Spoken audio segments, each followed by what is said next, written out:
Hi everyone, Edward Freytag again with the fourth video in the series that I'm doing on percussion accessories. Today I want to do a little tutorial on some triangle playing and on triangles as instruments. So let me start out by just showing you a few of the instruments that I've got here just for today. Right here hanging next to me, this is an Allan Abel triangle designed by percussionist Allan Abel. Love this triangle. It's very unique in its shape and design. We'll talk about that in a little bit in just a second. I've got right here, I have two of Neil Grover's triangles. I've got the Neil Grover 9-inch and the Neil Grover 6-inch. Great instruments. I have my Sabian bronze triangle here. I think this is a 10-inch and love this one. And I've got a new one that I just added into the arsenal made by Living Sound. And wow, this thing is heavy and dense. So it's got a very, very uniquely interesting sound to it also. So let's get underway with first just the way that these instruments sound. So let me mention that when you're playing triangles, the beaters that you have for the triangles are just about as important as the instruments. I've got over here today, this is a set of Grover beaters that I have, and there's two, they're matched sets of them for the most part. I really like these particular beaters, and I've got several other sets of beaters, way more than I actually need to have, but I have them just in case I need particular sounds. So I've selected a beater to start with that is not my largest, but it does have some density to it to draw some sound out. I'm going to start right over here with the Allan Abel triangle. For the most part, triangles have two really great playing spots on them. I'll show you here real quickly, just as an example.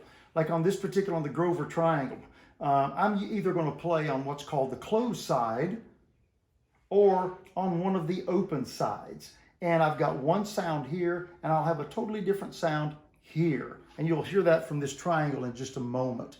On the Abel triangle, due to its interesting features, I've got the closed side. I've got one open side that has a very short tapered end, and then I have another open side which is a little bit different, a little different thickness here. So I'm getting a little bit different sounds from each of those, and hopefully you'll be able to hear that. So let's check this out. So here's the Allan Abel triangle on the closed side.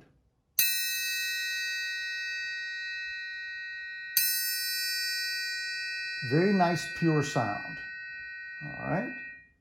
Here's the short open side.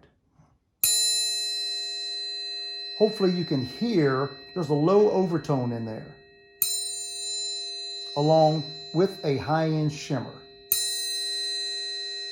And then on my other closed side, and I like to play on the thin tapered part, it's got a little bit more high-end shimmer, but it also has the low end.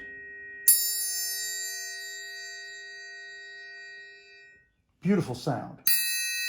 Now, I've got this one mounted because if I'm playing in a wind ensemble and sometimes in an orchestra, I will mount the triangle like this. And I like to mount it with two clamps rather than one, because you notice when I was playing how still the instrument stayed and I'm not chasing it around.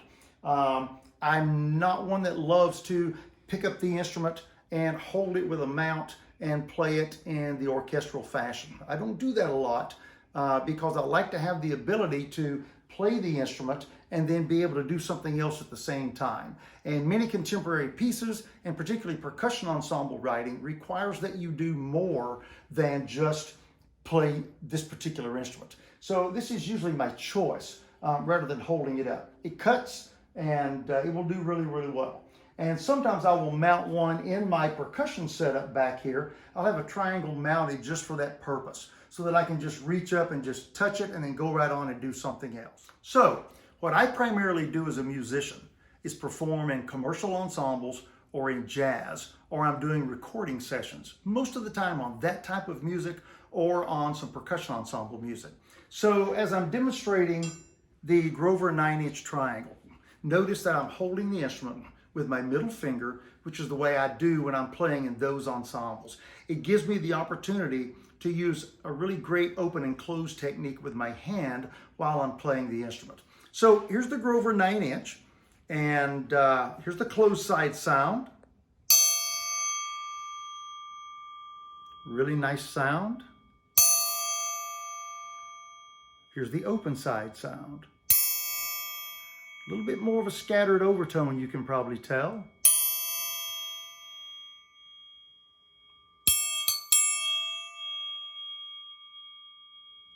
All right, here's the Grover 6. Notice the open-close technique I just used briefly there on that particular instrument. Here's the 6. Very high-pitched. Open sound. Scattered overtones. I love to use this instrument on bossa nova.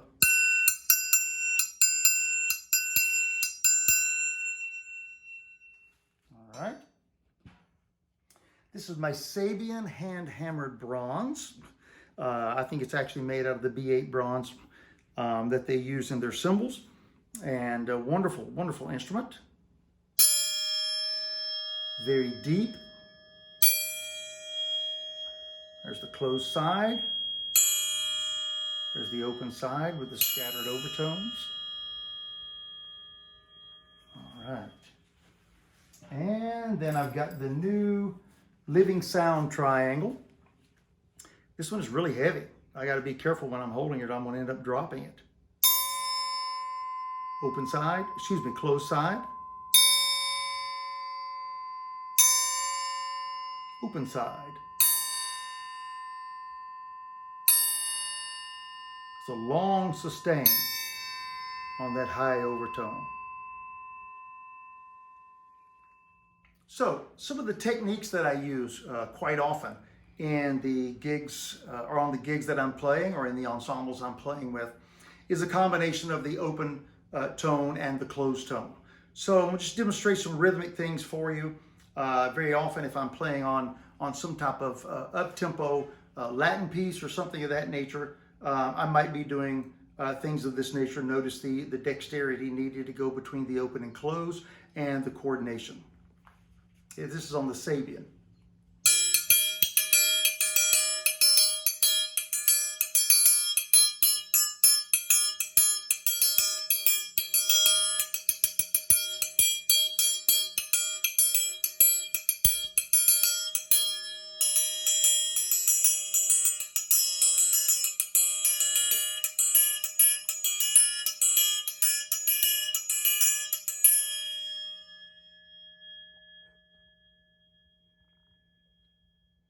All right. Also, if I need to play fast 16th notes, like on some up-tempo rock tune or on a samba, or anything that would sound cool with me providing an underlying 16th note passage with the drummer on the gig, very often I will play the instrument as if I'm doing a triangle roll, which normally I'm going to do between two of the sides, but I'm going to do it metered as 16th notes. So you're going to hear me doing this. 1 E and a 2 E and a 3 and a 4 E and a 1. There's the 16th note. And then what I'll do is I will open and close. I'll start with 2 open 16th notes, 2 closed 16th notes. So we end up with this pattern.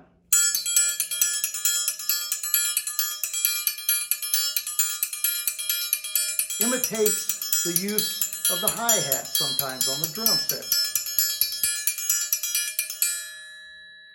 The cool thing is you can actually do this technique pretty fast. As fast as you can move your beater and play good controlled 16th notes and do the dampening and open technique, you can play at just some ridiculously fast tempos.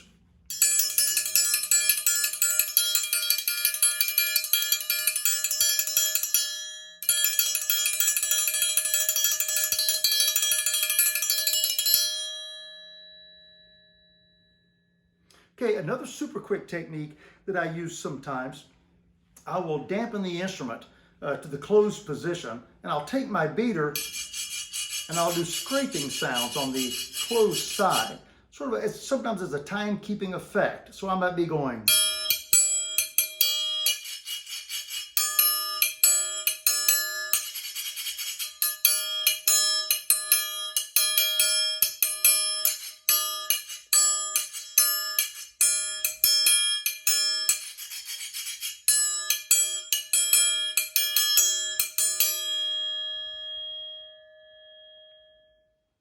So those were a few of the techniques that I use a lot in commercial ensembles.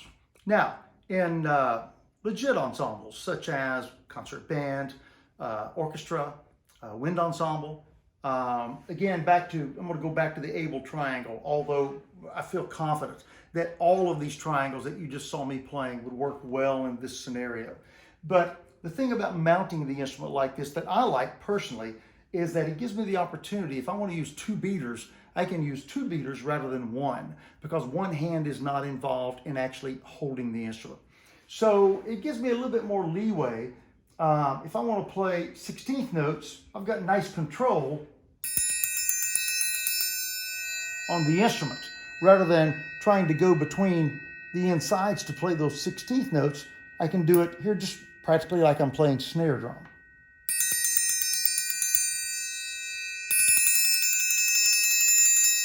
It's also easy to play triangle rolls. And I'm actually playing them on one side so I get the same sound. But what's really interesting is I can play some grace notes, flams,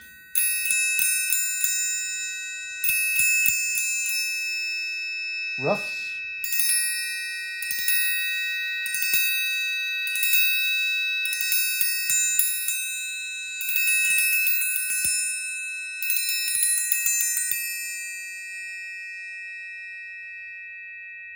so, just to wrap up, hopefully I've shown you some techniques that might be usable for you, particularly if you're a student trying to develop into an auxiliary percussionist. Some of the things that I showed you that I do playing commercial music are very, very usable. And even the mounting system here can also work great in concert band, wind ensemble, orchestra. Kind of depends a little bit on what a conductor wants from you. Sometimes a section leader or a conductor or a director will specify what techniques they want you to use.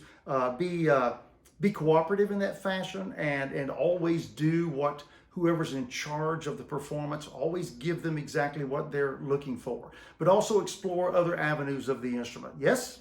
Okay, cool. Hope you enjoyed the stuff on triangle. I'll be back for another session with you before you know it. Thanks.